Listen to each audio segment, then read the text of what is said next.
Hey guys, welcome back to the Collector's Lounge. Where does everybody keep their boxes?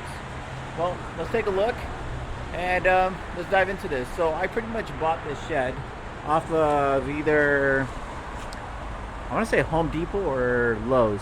It's a 6x8 shed. Let's take a look inside and I'll show you guys how I have everything laid out. Everybody likes to play Tetris, right? So that's what I'm doing with pretty much all my boxes. I have all the shipping boxes except for one, which is Spider-Man. Everything else I have is shipper's box. For now, this is what I'm doing just because public storage is pretty expensive. I don't want to drop well over $100. I think my brother was spending like 150 or something like that for his. I didn't want to pay that much a month for just to store empty boxes. So I'm doing this for now just to kind of keep it organized and get it out of the way. That way I'm not burning through my garage. Now let's take a look at what I did in my garage as well. We'll jump over there next. Ta-da, we're in the garage now.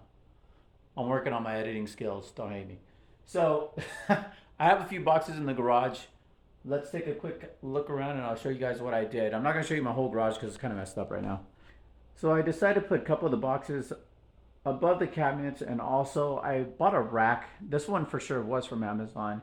It can hold up to 200 pounds, but I threw a couple boxes up there just because I wasn't using that area, just to get it off the floor. Um, I have about maybe 4 or 5 boxes sitting in the garage. I am guilty of that. The only reason being is I do have statues in there.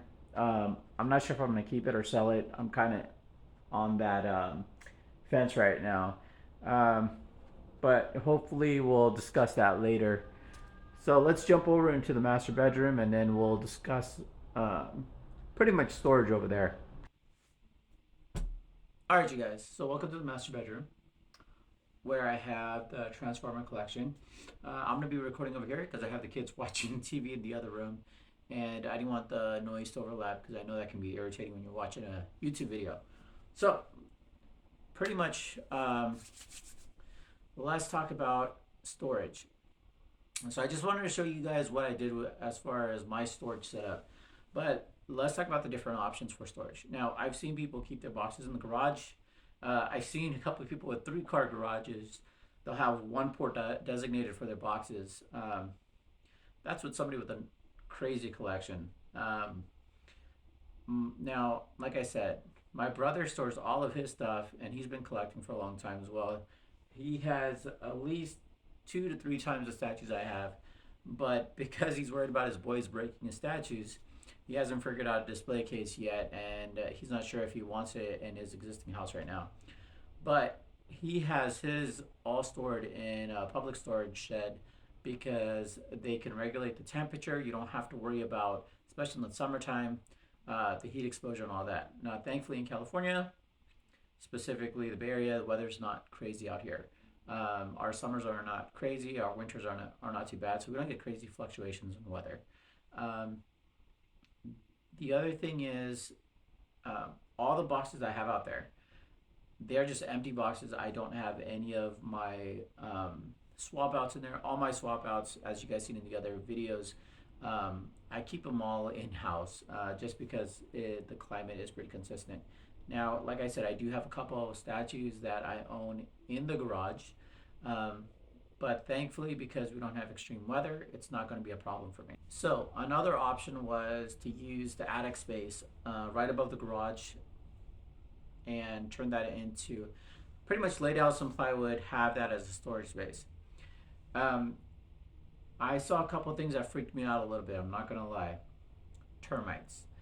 Um, the problem with putting boxes up there, I'm worried about possibly termites because you're getting these boxes from other places. They sit in other boxes that might have it, and I didn't want to risk having all that stuff up there. I think I've seen a couple horror stories too, so that kind of freaked me out a little bit. However, the other issue that I had was our home. If we put too much stuff up there, they were worried about structural support, how much support you need, and all that. So I didn't want to invest too much money in redoing the whole attic space just to find out that I'm limited as far as how much weight I can store up there. Just because our home has an open floor plan. So, couple options. Let's talk about this. You can store your boxes in your garage if you have, like, say, you don't use your garage, right? Option two is you toss it. There are people that toss their boxes. The only problem I have with that is you got buyers out there that are not going to buy the statue if it doesn't have the original shipper and art box. The biggest problem that we have with that is the foam itself, right? So the foam is protecting your statues when you need to ship it. So if you don't have the original shipping foam and all that, there's a pretty good chance your statue is going to break when you ship it. Nobody wants to deal with that. So that's kind of a huge deal breaker when you're buying and selling statues. So basically, you need to keep the foam for your statues, and let's face it, unfortunately, it is big. It kind of comes with the statue. Now, if you're going to keep that statue forever and you're going to bury it with you when you go, I guess by all means toss the art box, or you could fill up the art box and then just toss the styrofoam. But I mean, honestly, you never know. There might be a point where you might move out of collecting statues. I've seen where people are like, you know what, family emergency. I gotta sell a couple of my pieces so I can get some emergency funds. That's very unfortunate, but sometimes it does happen. So in order to get the most out of your money, you kind of gotta decide what's the best route to go. Now, I'm not a huge fan of using public storage just because of how much I heard it costs.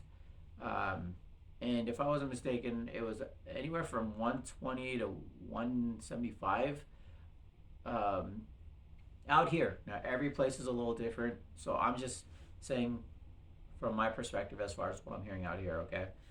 Uh, Unfortunately, everything out here is a little bit expensive. So if you're looking at the cost, if you're paying 150 a month, okay, let's just throw out that number just for the storage space.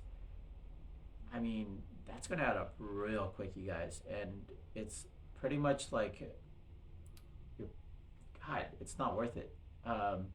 So I couldn't justify paying for public storage. So I was like, okay, what's another option, right?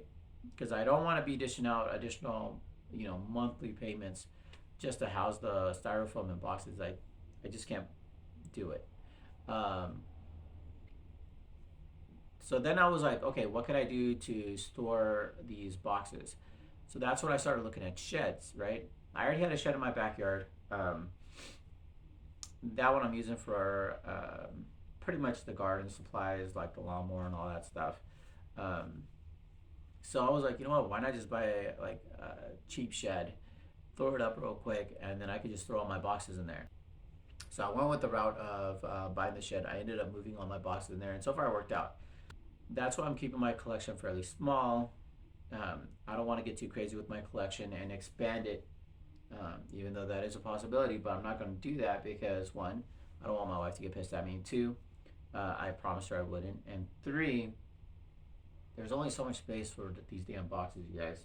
Sooner or later, something's got to give, and I don't want to turn my house into a freaking museum. I do have kids. I'm all about that healthy collection versus life balance. It's got to meet halfway. I don't want to turn my house into a freaking museum. Refuse to go that route. Um, so those are some of the things to think about when also collecting is where are you going to keep your boxes. First possible method of storage, you can do shed. Then we have the garage, okay, attic space. And then if you want to pay a monthly fee, depending on what the cost would be for you. If it's minimal, I can understand. But honestly, in my opinion, anything over $100, it's even anything over 75, in my opinion, is not worth it. Anyway, thanks for joining me at the Collector's Lounge, and I hope you guys enjoyed this video.